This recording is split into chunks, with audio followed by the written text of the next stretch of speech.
নমস্কার বন্ধুরা, তোমরা সবাই কেমন আছো? আজ আবারও একটা অনুপ্রেরণাদায়ক আর উৎসাহব্যঞ্জক গল্প নিয়ে হাজির হলাম। এই গল্পটা ভীষণ রোমাঞ্চকর আর উদ্দীপনাময়। শেষ পর্যন্ত অবশ্যই শুনো, মজা পাবে। আমি আমার আলমারি থেকে একটা শক্তি বাড়ানোর ট্যাবলেট বের করলাম, যেটা মাঝে মধ্যে অভিষেক খেত। তারপর রান্নাঘরে গিয়ে হলুদ আর বাদাম মেশানো দুধ গরম করলাম। তাতে একটা ট্যাবলেট মিশিয়ে দিলাম, যাতে অভিষেকের একটু শক্তি বাড়ে। এসব করতে করতে রাত বেশ গভীর হয়ে গেল। তাড়াতাড়ি দুধের গ্লাসটা হাতে নিয়ে অভিষেকের ঘরে গেলাম। অভিষেক বড় মনোযোগ দিয়ে আমার জন্য অপেক্ষা করছিল। আমি ঘরে ঢুকতেই অভিষেক উঠে দাঁড়ালো আর আমার দিকে তাকাতে লাগল। যখন ও কিছু বল না, আমি জিজ্ঞেস করলাম, এভাবে কি দেখছ? বলো, আমাকে কেমন লাগছে? অভিষেক একটু ইতস্তত করে বলল, মাসি, মন তো চাইছে এখনই তোমাকে গিলে ফেলি। আমি হেসে উঠে ওকে দুধের গ্লাসটা ধরিয়ে দিয়ে বললাম, আমাকে খাওয়ার কোনো দরকার নেই, তুমি শুধু এটা খেয়ে নাও। অভিষেক তাড়াতাড়ি গ্লাসটা নিয়ে এক নিঃশ্বাসে দুধটা খেয়ে ফেল। দুধ খাওয়ার পর আমি বললাম, বন্ধুরা চলো, এবার গল্পটা শুরু থেকে শোনাই। আমার নাম দীপিকা। আমার বয়স 30 বছর, কিন্তু আমার মন সবসময় তরুণ থাকে। আমার উচ্চতা প্রায় 5 ফুট 6 ইঞ্চি। শাড়ি পরলে যেন সবকিছু থমকে যায়। আমার ফর্সা রঙে যখন সূর্যের আলো পড়ে, তখন মনে হয় যেন আমি চাঁদনি রাতে হেঁটে বেড়াচ্ছি। এবার আমার ভাগ্নের কথা বলি। ওর বয়স 19 বছর। ওর মাসুম ভাব আর উৎসাহ আমার মনে একটা ঝড় তুলেছে। ও যখন আমার দিকে তাকায়, ওর চোখে একটা আলাদা ঝিলিক থাকে, যেন কোনো সুন্দর স্বপ্ন দেখছে। মাঝে মধ্যে ও বলে, মাসি, তুমি আজ সত্যিই খুব সুন্দর লাগছ। এজন্য আমার স্বামী মাঝে মধ্যে দিনের বেলাতেই আমার পুজো করে ফেলেন। আমরা শহরে থাকি, কারণ আমার স্বামীর সরকারি চাকরি। আমার একটা 7 বছরের মেয়েও আছে, তাই দুধের থলিগুলোও বেশ বড়। আমি আমার স্বামীর আশীর্বাদ মনে করে প্রতিদিন নিতাম।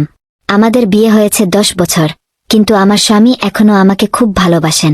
তবে সাধারণত ওর রং কালোই, কিন্তু আমি খুব পরিষ্কার পরিচ্ছন্ন থাকি। মাঝে মধ্যে একটু মেকআপও করে নিই। গত মাসে এমন কিছু ঘটল, যার কথা আমরা কল্পনাও করিনি। সন্ধ্যায় আমার স্বামী সাহিল বাড়ি ফিরছিলেন। তিনি এক বন্ধুর জন্মদিনের পার্টিতে গিয়েছিলেন। বন্ধুরা তাকে একটু বেশি খাইয়ে দিয়েছিল। বাইকে করে ফেরার সময় তার অ্যাক্সিডেন্ট হয়ে গেল। এই দুর্ঘটনায় তার একটা পায়ে ফ্র্যাকচার হল। ডাক্তার বললেন, সেরে উঠতে কমপক্ষে 6 থেকে 9 মাস লাগবে। এটা শুনে আমার মন ভেঙে গেল। সাহিলের ব্যথা শারীরিক হলেও আমার মনে গভীর চিন্তার ঢেউ উঠল। হাসপাতালে তাকে দেখে তার চোখে ব্যথার ছায়া দেখলাম। আমি তৎক্ষণাৎ তার কাছে গিয়ে তার হাত ধরলাম। এই কারণে আমার দিদি আর আমার ভাগ্নে অভিষেক তাকে সামলাতে এল। আমার জামাইবাবু আর দিদি ফিরে গেলেন, কিন্তু অভিষেক সাহিলকে এখানে থাকতে বলল, কারণ তিনি ঠিকমতো দাঁড়াতেও পারছিলেন না। আমাকেই বাজার থেকে জিনিস আনতে আর বাইরের কাজ করতে হচ্ছিল। তাই আমি আমার বোনকে বলে অভিষেককে কিছুদিন থাকতে বললাম। অভিষেক রাজি হয়ে খুব খুশি হল। অভিষেক আমার কান পর্যন্ত উঁচু, শরীর মোটামুটি, রঙও সাধারণ। খুব বেশি বদমাশ টাইপের ছেলে মনে হয় না। আমিও খুশি ছিলাম, কারণ কেউ এসেছে যে আমার সাহায্য করবে। আজ অভিষেক আমার সামনে একটু লজ্জা পাচ্ছিল, কারণ বিয়ের পর এই প্রথম আমার সঙ্গে দেখা। রাতে যখন আমি সাহিলকে খাওয়াচ্ছিলাম, অভিষেক আমাদের পাশে বসেছিল। তারপর ও নিজের ঘরে গিয়ে সমঝমতো ঘুমিয়ে পড়ল। সাহিলের মুখে একটু স্বস্তি ছিল, তবে তিনি তখনও ব্যথায় ছিলেন।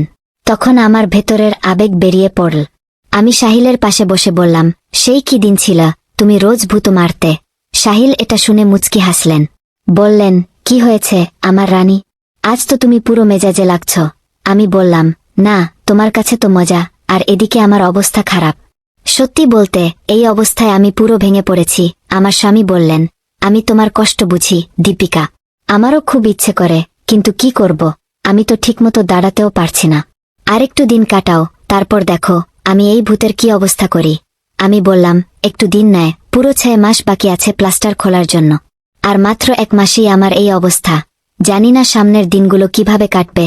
আমার স্বামী আমার মন ভালো করতে বললেন, চলো, ওটা না হোক, অন্তত দুধ তো পান করাও। ডাক্তারও বলেছে। আমি হেসে বললাম, তোমার নসিবে সেটাও নেই, কারণ তোমার মেয়ে রানী সব খেয়ে ফেলেছে। আমরা দুজনেই জোরে হেসে উঠলাম। আমার স্বামী আমাকে খুশি রাখার পুরো চেষ্টা করতেন, কিন্তু আমি কি করব, সব বৃথা। কিছুক্ষণ পর সাহিল ঘুমিয়ে পড়লেন, কারণ তার ওষুধে ঘুমের ট্যাবলেট ছিল। কিন্তু আমার কি আর ঘুম আসছে? তাই উঠে অভিষেকের কাছে গেলাম, দেখতে ও ঘুমিয়েছে কিনা। কিন্তু অভিষেক তখনও জেগে মোবাইল দেখছিল। আমি ওর ঘরে গিয়ে বললাম, কি হলো অভিষেক? রাত 12টা বাজে, তুমি এখনো ঘুমাওনি? মনে হচ্ছে তোমার মন বসছে না। অভিষেক উঠে বসল আর বল, না মাসি, এমন কিছু না, শুধু ফোন দেখতে দেখতে দেরি হয়ে গেল। তারপর ও জিজ্ঞেস করল, মাসি তুমিও তো ঘুমাওনি?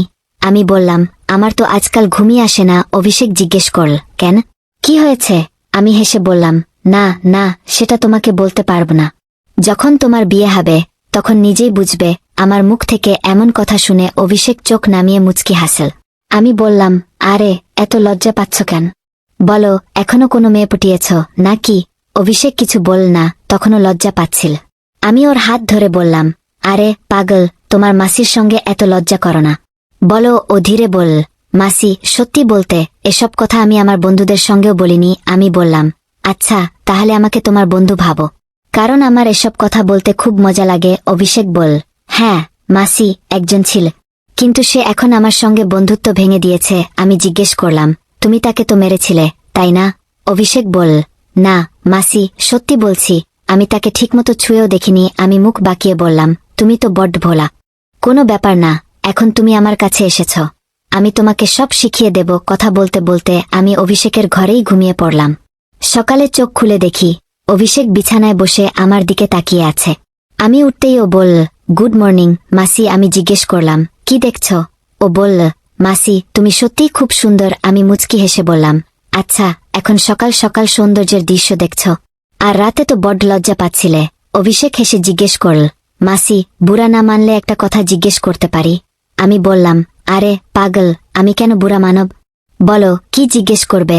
অভিষেক বলল, মাসি সত্যি বলো, তুমি যে 3.5 কেজি ওজন নিয়ে ঘুরছ সেটা কি ভারী লাগে না? ওর কথা শুনে আমার হাসি পড়ে গেল। এরপর অভিষেক আমার সঙ্গে অনেক খোলামেলা হয়ে গেল, আর তেমন লজ্জা করত না। এতে আমিও খুব খুশি ছিলাম, কারণ এখন আমার সমাজও ভালো কাটছিল। অভিষেক এসেছে 10 দিন হয়ে গেল। ও আমার সঙ্গে বেশ মিশে গেছে, বাইরের সব কাজ করে দেয়, বাজার থেকে জিনিস এনে দেয়, এমনকি তার চাচাকেও ঘুরিয়ে আনে। আমার তো খুব যত্ন করতে লাগল, সন্ধ্যায় মাথা টিপে দেয়, মাঝে মধ্যে আমার শরীরটাও আরাম করে দেয়। কিন্তু আমার চাহিদা দিন দিন বাড়ছিল, আর আমার স্বামীর অবস্থা তখনও একই ছিল। এখন সবকিছু আমার সহের বাইরে চলে গেছে। আমি ভাবলাম, এখন তো অভিষেকই আছে যে আমার সাহায্য করতে পারে। আমার পাশের বাড়িতে 3টে ছেলে থাকে, তারা পড়াশোনা করে। তারাও আমাকে দেখত যখন আমি ছাদে চুল শুকোতে বা কাপড় শুকোতে যেতাম। প্রথমে ভেবেছিলাম তাদের মধ্যে একজনকে ধরি, যাতে কিছুদিন কাজ চলে, কিন্তু পরে ভাবলাম আমি তো এই বাড়ির সম্মান, কে জানে এরা কালকে আমাকে বা আমার স্বামীকে বদনাম করবে, তাই তাদের পাত্তা দিলাম না। কিন্তু অভিষেক তো বাড়ির ছেলে, তাই ঠিক করলাম ওই আমার সাহায্য করবে। আজ আমি পাক্কা প্ল্যান করে ফেললাম, আজ অভিষেকের কাছ থেকে সাহায্য নেবি। তারপর রান্নাঘরে খাবার তৈরি করতে গেলাম। অভিষেক স্নান করে ফ্রেশ হয়ে রান্নাঘরে এল।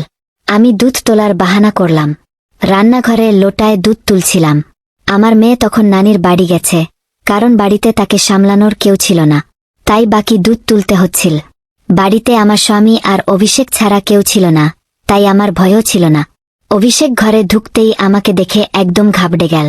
বলল, সরি মাসি, মাফ করো, আমি দেখিনি আর বাইরে চলে যাচ্ছিল। আমি তাকে থামিয়ে বললাম, আরে অভিষেক, কি হলো?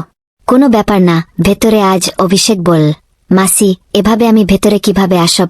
আমি বললাম, এভাবে ওভাবে করিস না, তাড়াতাড়ি এসে আমার সাহায্য কর। অভিষেকের মনেও ইচ্ছে ছিল, কিন্তু আমি ওর মাসি বলে একটু অস্বস্তি বোধ করছিল। আমি বললাম, আরে এত লজ্জা করছিস কেন, তাড়াতাড়ি এসে সাহায্য কর। ধীরে ধীরে অভিষেক রান্নাঘরে এল আর আমার কাছে দাঁড়াল, আমার দিকে তাকিয়েই রিল। আমি বললাম, এভাবে কি ঘুরছিস? আজ পর্যন্ত দেখিসনি। অভিষেক বলল, মা কসম মাসি, আমি তোমাকে বলতে পারবো না আমার কেমন লাগছে। খুব ভালো লাগছে মাসি। আমি বললাম, তারিফ করা ছাড়, এখানে আমার সাহায্য কর। অভিষেক বলল, মাসি আমি জানি না কিভাবে করতে হয়। আমি বললাম, আরে বোকা, এতে কিছু করার নেই, এই নে ধর, আর আস্তে আস্তে তুল। কিছুক্ষণ পর অভিষেকের হাতে গতি বাড়তে লাগল।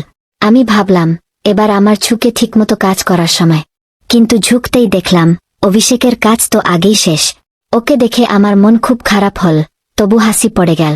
আমি রেগে অভিষেককে মারতে মারতে বললাম, এটা কি করলি পাগল, শুরু হওয়ার আগেই শেষ করে দিলি। এরপর অভিষেক যখন স্বাভাবিক হল, তাড়াহুড়ো করে বলল, সরি মাসি সরি, আমি এর আগে এমন কাজ করিনি, তাই এমন হয়ে গেল। আমি এখন গিয়ে পরিষ্কার করে আসছি। আমার কোনো কথা না শুনে ও রান্নাঘর থেকে চলে গেল। আমিও তাকে বেশি আটকানোর চেষ্টা করলাম না, কারণ বুঝলাম এটা ওর জন্য এত সহজ নয়। এই ঘটনায় খাবার তৈরিও দেরি হয়ে গেল। তাই তাড়াতাড়ি খাবার তৈরি করে সাহিলের ঘরে দিতে গেলাম। সাহিল বসে বসে খাবারের অপেক্ষা করছিলেন। সাহিল খুব সরল আর সাধারণ মানুষ। তিনি আমার খুব চিন্তা করেন। আমাকে দেখে বললেন, এত তাড়াহুড়ো করিস কেন দীপিকা, আস্তে আস্তে কাজ কর। দেখ তুই নিজের কি অবস্থা করেছিস। আমি তাকে ঠাট্টা করে বললাম, এটা তো কিছুই না। তুমি যখন কাজ করো তখন আমার এর চেয়েও খারাপ অবস্থা হয়। তখন তো আমি তোমাকে থামতে বলি, কিন্তু তুমি না বলে কাজের গতি দ্বিগুণ করে দাও। আমার কথা শুনে সাহিল হাসলেন। বললেন, তুইও না দীপিকা, কোথাকার কথা কোথায় নিয়ে যাস। এরপর সাহিল খাবার খেলেন, আমি তাকে ওষুধও দিলাম। ওষুধ খেয়ে তিনি ঘুমিয়ে পড়লেন। আমিও খুব ক্লান্ত ছিলাম, তাই গিয়ে স্নান করে ফ্রেশ হলাম। তারপর অভিষেকের ঘরে দেখতে গেলাম। ও তখন ঘুমিয়ে পড়েছে। আমিও এসে বিশ্রাম করতে লাগলাম। সন্ধ্যায় অভিষেককে চা দিতে গেলাম। ও বসে ফোন চালাচ্ছিল। আমাকে দেখে ওর মুখে হাসি ফুটল।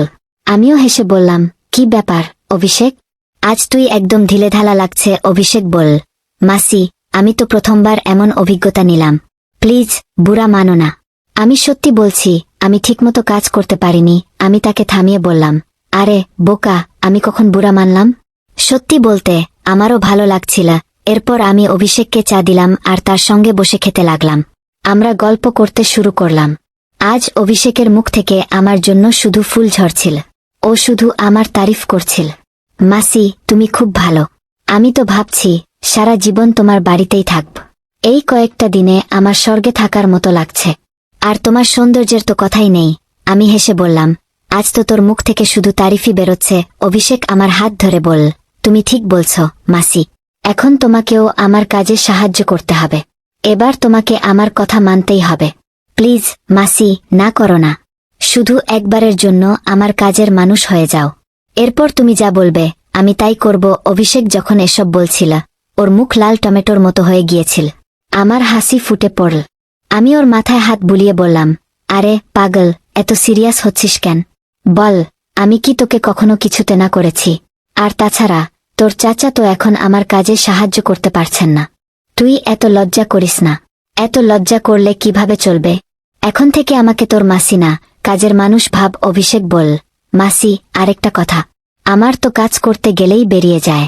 আমি খুব তাড়াতাড়ি কাজ করে ফেলি। আমি বললাম, এর চিন্তা করিস না, এর ব্যবস্থা আমি করে দেব। তুই শুধু কাজের জন্য তৈরি থাক। আমার কথা শুনে অভিষেক খুশি হয়ে গেল আর থ্যাঙ্কস মাসি বলতে লাগল। বল, মাসি, তুমি খুব ভালো। এরপর আমি চলে গেলাম, কারণ সন্ধ্যা হয়ে আসছিল আর আমাকে সাহিলকে গোসল করাতে হবে। সাহিল গোসল করার পর অভিষেক তাকে বাইরে ঘুরিয়ে আনল। আমি তাড়াতাড়ি সব কাজ সেরে তাদের আসার আগে খাবার তৈরি করে ফেললাম। অভিষেক ফিরে এসে হাত পা ধুজে খেতে বসল। তখন রাত 9টা বেজে গেছে আর সাহিলের ওষুধ খাওয়ার সময় হয়ে গিয়েছিল। আমি তাকে ঘরে নিয়ে গিয়ে ওষুধ দিলাম। সাহিলের ওষুধে ঘুমের ট্যাবলেটও ছিল, যাতে তার বেশি ব্যথা না হয় আর সহজে ঘুম আসে। ওষুধ খেয়ে তিনি তাড়াতাড়ি ঘুমিয়ে পড়লেন। আমি তার মাথা টিপছিলাম। তিনি ঘুমিয়ে পড়েছেন জানার পর আমি গোসল করতে গেলাম। গোসল করে লাল শাড়ি পরলাম, চুলে খোপা বাঁধলাম আর সুগন্ধের জন্য পারফিউম লাগালাম। আমি তো সাধারণত মেকআপ খুব কমই করি, কিন্তু আজ একটু হালকা মেকআপ করে নিলাম, যাতে মুখটা ঝকঝকে লাগে। পুরোপুরি তৈরি হয়ে আমি আলমারি থেকে একটা শক্তি বাড়ানোর ট্যাবলেট বের করলাম, যেটা মাঝে মধ্যে সাহিল খেতেন। তারপর রান্নাঘরে গিয়ে হলুদ আর বাদাম মেশানো দুধ তৈরি করলাম। তাতে একটা ট্যাবলেট মিশিয়ে দিলাম, যাতে অভিষেকের একটু শক্তি বাড়ে। এসব করতে করতে রাত 12টা বেজে গেল। তাড়াতাড়ি দুধের গ্লাসটা হাতে নিয়ে অভিষেকের ঘরে গেলাম। অভিষেক বড় মনোযোগ দিয়ে আমার জন্য অপেক্ষা করছিল। আমি ঘরে ঢুকতেই ও উঠে দাঁড়ালো আর আমার দিকে তাকাতে লাগল। যখন ও কিছু বল না, আমি জিজ্ঞেস করলাম, এভাবে কি দেখছিস? বল, আমাকে কেমন লাগছে? অভিষেক একটু লজ্জা পেয়ে বল, মাসি, মন তো চাইছে এখনই তোমাকে গিলে ফেলি। আমি হেসে ওকে দুধের গ্লাসটা ধরিয়ে দিয়ে বললাম, আমাকে খাওয়ার কোনো দরকার নেই, তুই শুধু এটা খেয়ে নে। অভিষেক তাড়াতাড়ি গ্লাসটা নিয়ে এক নিঃশ্বাসে দুধটা খেয়ে ফেলল। দুধ খাওয়ার পর আমি বললাম, চল এবার তাড়াতাড়ি পুজো শুরু করি। অভিষেক বল, মাসি, পুজো তো শুরু করব, কিন্তু তুমি প্রদীপে তেল দেবে নাকি সোজা পুজো করাবে? আমি মুচকি হেসে বললাম, তুই আমার চিন্তা করিস না, আমি তো আগেই তেল দিয়ে এসেছি। এরপর যা হলো সেটা বলতে আমার নিজেরই লজ্জা লাগছে। আমি এতদিন অভিষেককে বাচ্চা ভাবতাম, কিন্তু ও পুজোতে আমার স্বামীকেও ছাড়িয়ে গেল। অভিষেক প্রথমে কাজু কাটলির স্বাদ নিল। আমার স্বামী তো আজ পর্যন্ত কাজু কাটলি খাননি, তিনি তো সোজা পুজো শুরু করে দিতেন। আমি অভিষেককে বললাম, এবার বন্ধ কর, আর কত খাবি? ও বলল, না মাসি, তুমি জানো না এটা কত মিষ্টি। এটার জন্যই আমরা পাগল থাকি। এটা অভিষেকের প্রথম পুজো ছিল, তাই ও আধা ঘন্টার বেশি চালাতে পারল না। আমি খুব বেশি ক্লান্ত হইনি, কিন্তু অভিষেক তো ঘামে ভিজে একাকার। আমিও 2 মাস পর পুজোর কাজ পেয়ে খুব খুশি ছিলাম। এরপর অভিষেক ক্লান্ত হয়ে বিশ্রাম করতে লাগল, আমিও সেখানেই ছিলাম। আমি ওকে জিজ্ঞেস করলাম, কেমন লাগলো প্রথমবার পুজো করে? অভিষেক বলল, মাসি, সত্যি বলছি, মনে হলো যেন জীবনের সব সুখ একসঙ্গে পেয়ে গেলাম। বা বলতে পারি, তুমি পৃথিবীর সেরা মাসি। এরপর আমরা গল্প করতে করতে ঘুমিয়ে পড়লাম। সকালে উঠে আমি পুরো ফ্রেশ বোধ করলাম। উঠে চা আর নাস্তা তৈরি করে সাহিলকে দিয়ে এলাম। তারপর অভিষেককে চা দিতে ওর ঘরে গেলাম। ও তখন উঠে গিয়েছিল। চা নিয়ে ও আমাকে জিজ্ঞেস করল, মাসি, আমার একটু ভয় করছে। আমরা কি কোনো ভুল পুজো করে ফেলিনি? আমার মনে হলো হয়তো অভিষেকের পস্তাচ্ছিল। আমি ওকে বোঝাতে বললাম, অভিষেক, তুই এমন একদম ভাবিস না। সত্যি বলতে এটা আমার মজবুরি ছিল। তোর চাচা তো 7-8 মাসের আগে ঠিক হবেন না, আর আমার পক্ষে এত অপেক্ষা করা সম্ভব ছিল না। তুই আমার অনেক সাহায্য করেছিস এই পুজোয়। প্লিজ, তুই এত টেনশন করিস না। আর হ্যাঁ, এটা কারো সঙ্গে বলিস না। অভিষেক মাথা নাড়িয়ে বলল, মাসি, যদি এটা আমার মজবুরি হয়ে যায়? আমি বললাম, তাহলে তোর মাসির কাছে চলে আসিস। আমি কি কখনো তোকে না করেছি? এটা বলে আমি মুচকি হাসলাম। অভিষেক আবার আমার তারিফ শুরু করল। মাসি, তোমার যত তারিফ করি তত কম। জানি না গত জন্মে কি পুণ্য করেছিলাম যে তোমার মতো মাসি পেয়েছি। এরপর আমার আর অভিষেকের মধ্যে পাকা বন্ধুত্ব হয়ে গেল। এখন যখনই আমার মন চাইত, অভিষেকের কাছে পুজো করিয়ে নিতাম। এর মাঝে অভিষেকের বাবা ফোন করে বলেছিলেন ও যেন বাড়ি ফিরে যায়, কিন্তু অভিষেক না করে দিল। এদিকে আমার স্বামী সাহিলও এখন হাঁটাচলা করতে শুরু করেছেন। আমরা বাজারেও ঘুরতে যেতাম। অভিষেক এখন আমার দিকে আরও বেশি যত্ন নিতে লাগল। সন্ধ্যায় যখন আমি মেয়েকে ঘুম পাড়িয়ে অভিষেকের কাছে যেতাম, ও আমার পা টিপে দিত, কোমরে মালিশ করত, মাথাও টিপে দিত। আমি অভিষেককে বলতাম, আমার জন্য এত কাজ করার দরকার নেই, কিন্তু ও শুনত না। বলত, চুপ করো মাসি, তুমি সারাদিন কাজ করে ক্লান্ত হয়ে যাও, এটুকু তো আমাকে করতে দে। বন্ধুরা, হয়তো আমাকে তোমরা একদম পছন্দ করবে না, কারণ আমি একটা সম্পর্ক নষ্ট করেছি। কিন্তু সত্যি বলতে আমি এটা চাইনি। আবেগের বশে সব হয়ে গেছে। তাই প্লিজ, তোমরা বোঝার চেষ্টা করো। আমার গল্প শুনে আবেগে ভেসে যেও না, কারণ এটা সত্যিই ভুল।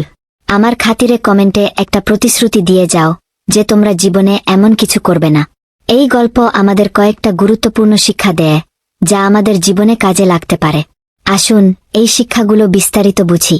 গল্পে দীপিকা তার স্বামী সাহিলের দুর্ঘটনার পর তার দেখাশোনা করেন। এটা দেখায় যে দায়িত্ব মানে শুধু নিজের সুখের জন্য বাঁচা নয়, প্রিয়জনদের যত্ন নেওয়াও। জীবনে যখন আমরা কোনো সম্পর্কে থাকি, তখন আমাদের সঙ্গীর প্রতি নিবেদিত থাকতে হবে। তাহলে সম্পর্ক আরও মজবুত আর দীর্ঘস্থায়ী হয়। আমাদের সম্পর্কে সৎ থাকতে হবে আর একে অপরের ওপর ভরসা করতে হবে। তো বন্ধুরা, গল্পটা তোমাদের কেমন লাগল কমেন্টে অবশ্যই জানাও। আর যদি এই চ্যানেলে প্রথমবার এসে থাকো, তাহলে চ্যানেলটা সাবস্ক্রাইব করতে ভুলো না। এমন মজার গল্প শোনার জন্য এখানেই থাকো। ততক্ষণের জন্য বিদায়। শিগগিরই নতুন গল্প নিয়ে আবার দেখা হবে।